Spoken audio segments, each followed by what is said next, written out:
Hi. I just got back from a place called Just Float. It's a float tank. I've done it before, and if you haven't done it, my goodness, I highly recommend it. Um, it's an incredible experience where you go into a kind of a tub that's body temperature, and it has a lot of salt in the water that causes you to float. You're just weightless.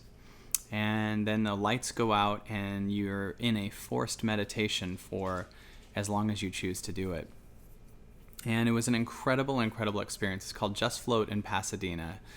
I completely recommend this. They didn't ask me to recommend it. I'm not getting anything for recommending it. I just felt an incredible piece that was much farther than the first half of doing it. Like getting in, you're sitting there, and I'm thinking of the video I'm going to make today, and my mind is trying to come up with the thing I'm going to talk about, and it's thinking about, oh, I'm going to talk about this, I'm going to talk about this. And then as I kept going, eventually that ambition and what I was going to do fell off. And then totally I forgot about searching for anything. And then incredible things started showing up, real messages and real things that I don't know, I just hadn't anticipated or was even searching for.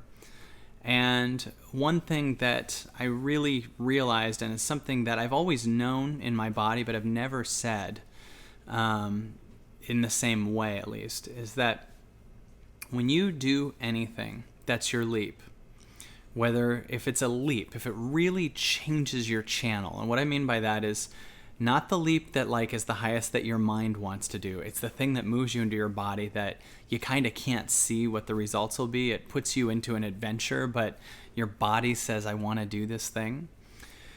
One of the things that we're always scared of is that we're under the illusion that when we're in the smaller story, the contracted, safe story, that at least we'll know what to do next. At least we know how to stay in the job we don't like. At least we know how to manage this relationship that can be hard and not our highest calling, but we're used to it.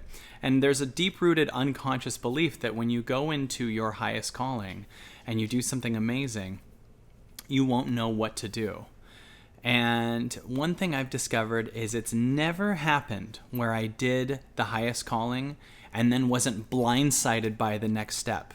Every time in my entire life, when I did the thing that I really wanted to do in my soul and let go of trying to find anything, like let go of the old world of staying in the small thing, whenever I've leapt, I'm always handed a next step. It's almost like from leaping, you clear your palette of the old world and the old small story and the old fear-based limitations, and you create a free space where you have a blank canvas in your heart and your body, and in that, something else paints it. You'll just feel an inspired next step that goes, do this, now do this. Here's the idea for your business. Here's the idea for the next video. Here's what I want you to write about in your book. Here's the next step. Do this thing. Move into this. And it's never happened where I leapt, where I wasn't told what to do next, whether it was outside or inside. And that became something that I realized a lot of people might not just hear. And that's the thing that can counter our mind's argument for why we shouldn't leap. Because when I went into the tank, I was thinking, okay, what am I going to talk about? What am I going to talk about? And just by staying in the tank for an hour and a half, all the second half was just inspired idea after inspired idea. I just was blindsided by this idea to get a studio and create these videos, but with a better camera, and then create these amazing cutaways and make them really funny, and that they would have more impact. And I just started it just started showing up in my mind, and I at one point forgot I was in the tank. I was just enthralled by this fantasy of making really, really amazing videos, because I just talk from my heart, but then make art out of that, because I love doing this so much. And I'm sitting here in the first part of the tank, like thinking, well, I want to do that, or I don't know what to do, and blah, blah, blah. And almost thinking at one point, like, maybe, a little bit like, what if I get out? At least when I get out, I know what to do. But if you stay in your leap, you will know what to do next. It'll never not show up and tell you the next step. So every time you're scared and saying something like, if I go do that leap, I won't make enough money. No, you'll know what to do that'll take care of that. If you really do your heart's major, powerful leap, you will learn a lesson that will create something that you will want to show the world, or you will just be inspired and move to a place that you don't understand what's going to happen. And that's why we get to go on it. And that's why we get to learn how to follow our heart. And that's what faith is.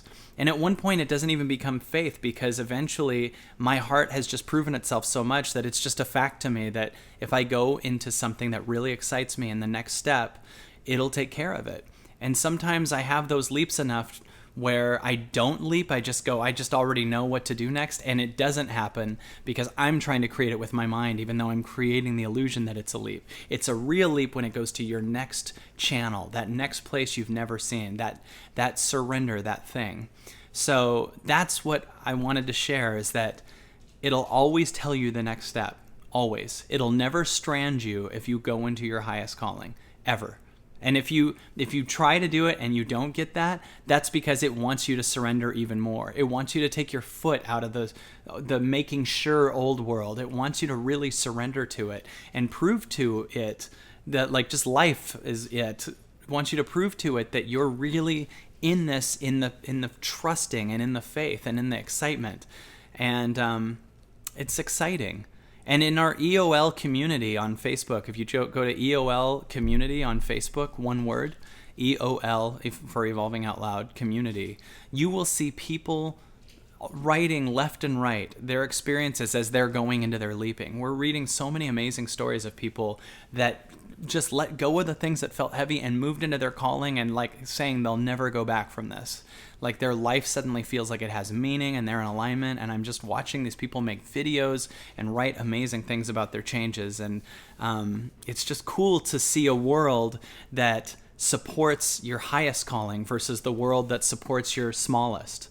And I think most of us are supported in our smallest calling. We want to leap, and people around us often say, you shouldn't do that. You got to make sure of this.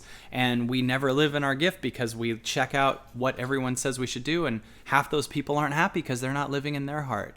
So it's really great to surround yourself with people who are leaping and seeing life from that side and supporting you in your highest. So if you're interested in seeing more of that, check out EOL Community on Facebook, and you'll meet a couple thousand people that are really living in their hearts, and it's inspiring me every day, which is really exciting. So yeah, so know that it will tell you the next step when you leap.